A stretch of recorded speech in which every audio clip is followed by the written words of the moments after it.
Roman Reigns' shocking return with Jacob Fatu. WWE just pulled off the most disgusting, manipulative stunt I've ever witnessed in my 20 years of covering professional wrestling, and if you're not absolutely furious about what happened on Monday Night Raw, then you haven't been paying attention to the systematic destruction of everything that made Roman Reigns' character transformation meaningful over the past 4 years. Let me paint you the picture of exactly how WWE just slapped every single one of us in the face. After months of build-up showing Roman Reigns humbled, defeated, and supposedly learning from his mistakes, after watching him lose the undisputed championship and seemingly embrace a more vulnerable side of his character, WWE had the audacity to bring him back with Jacob Fatu like nothing ever changed. Like his entire character arc meant absolutely nothing. But here's what's really making my blood boil, and this is where you need to pay close attention because WWE is banking on you not connecting these dots. Jacob Fatu's involvement isn't just a random pairing. This is WWE's way of saying that Roman Reigns, the supposed tribal chief who lost his way, needs to be propped up by yet another family member to maintain relevance. It's the same tired playbook they've been running for a decade, and frankly, it's insulting to our intelligence as fans.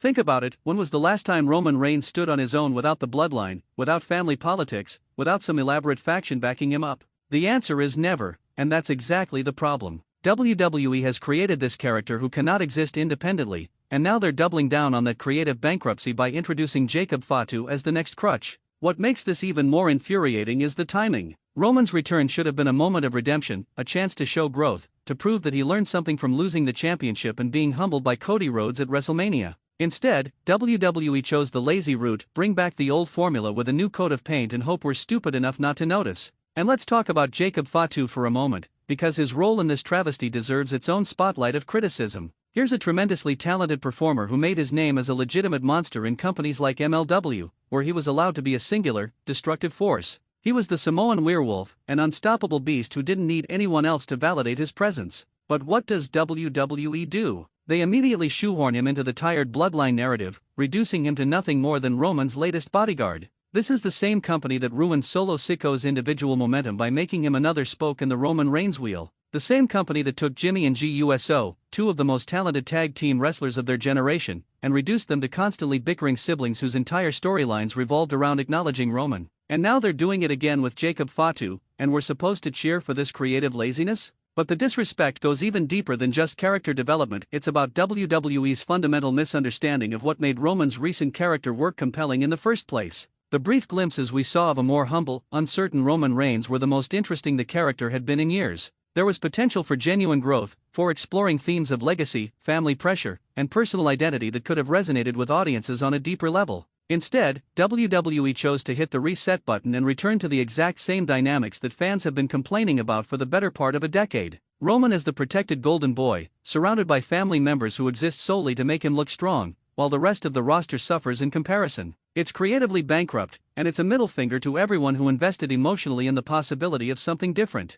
Here's a question for you wrestling fans watching this: how many times are we going to let WWE insult our intelligence before we demand better? Drop your thoughts in the comments because I want to know if I'm the only one who sees through this obvious manipulation. The Monday Night Raw return itself was orchestrated with all the subtlety of a sledgehammer. The music hits, the crowd pops because they're conditioned to react to entrance themes, and suddenly everyone forgets that we've been down this exact road before. Roman walks out with Jacob Fatu, and the commentary team immediately starts painting this as some kind of evolution of the character, when it's actually the complete opposite. It's regression disguised as progression. And can we talk about the visual presentation for a moment? WWE's production team did everything possible to make this return feel monumental and groundbreaking. The lighting, the camera angles, the music cues, all designed to manufacture emotion and convince you that you're witnessing something special. But strip away all that production value, and what are you left with? The same old Roman Reigns formula with a slightly different supporting cast. What's particularly galling is how this return undermines every other storyline currently happening on Raw.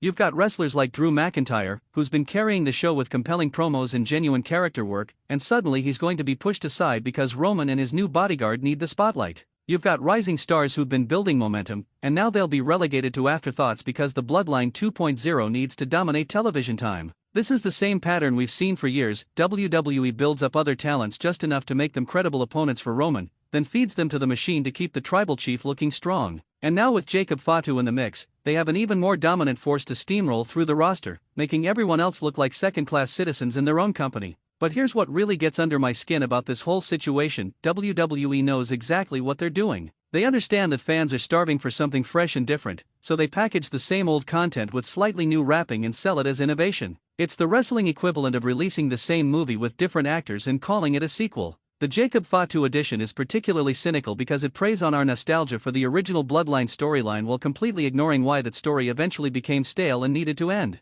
We went through years of the same repetitive booking patterns, the same family drama, the same acknowledge me nonsense, and just when it seemed like WWE might finally move beyond that chapter, they drag us right back into it. And let's be honest about something else, this return exposes WWE's complete lack of faith in Roman Reigns as a solo performer. After all these years, after all the pushed matches, after being positioned as the face of the company, WWE still doesn't believe Roman can carry storylines without elaborate support systems. That should tell you everything you need to know about the character's actual drawing power versus his manufactured importance. Quick question for the comments section: what other current WWE superstar do you think deserves the spotlight that Roman and Jacob are going to inevitably monopolize? I'm curious to see who you think is getting buried by this return. The timing of this return is also suspiciously convenient from a business perspective. WWE is heading into a crucial period with major events on the horizon, and rather than taking creative risks or pushing fresh faces, they're falling back on the safest possible option, the Roman Reigns formula that they know will generate a certain level of interest, even if that interest is increasingly negative. But here's the thing about playing it safe: it leads to creative stagnation.